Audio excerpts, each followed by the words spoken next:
Para menteri, pimpinan lembaga hingga kepolisian dan TNI lagi kena semprot Presiden Joko Widodo. Orang nomor satu itu menyindir soal kelakuan para menteri, lembaga, hingga tingkat bawah yang masih banyak menggunakan duit APBN untuk belanja produk impor. Salah satunya di Kementerian Pertahanan dan TNI. Hal itu disampaikan Jokowi dalam acara Business Matching belanja produk dalam negeri di Istora Senayan, Jakarta, Rabu 15 Maret. Padahal negara sudah bersusah payah mengumpulkan pendapatan pajak dari rakyat, dividen hingga royalti tambang. Namun justru dibelanjakan barang impor atau belanja buatan luar negeri. Kemarahan Jokowi itu juga terlihat ketika ia sampai 3 kali mengulang kata benar untuk melihat reaksi hadirin yang ada di tempat.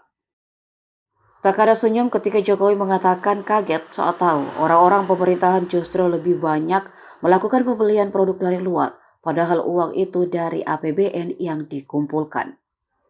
Pembahasan mengenai penggunaan produk dalam negeri diakui Jokowi sudah sering ia bahas, namun kenyataannya masih ada saja pemerintah yang belanja barang impor. Ia pun menyindir Kementerian Pertahanan dan Polri untuk urusan seragam militer agar membuat sendiri saja. Bahkan kata Jokowi, di saat negara bisa bikin sendiri dan diekspor, tapi negara malah beli dari luar. Senjata, peluru, dan sepatu pun menurut Jokowi bisa dibuat dengan tangan kita sendiri. Namun untuk pesawat tempur dan senjata canggih, Jokowi akui negara masih belum bisa. Kita hati-hati. Saya sudah mengingatkan kita semuanya berkali-kali, APBN itu uangnya, penerimaan APBN, pendapatan di APBN itu didapatkan dari pajak dari rakyat. Dividen yang kita miliki di BUMN, royalti dari tambang-tambang yang ada,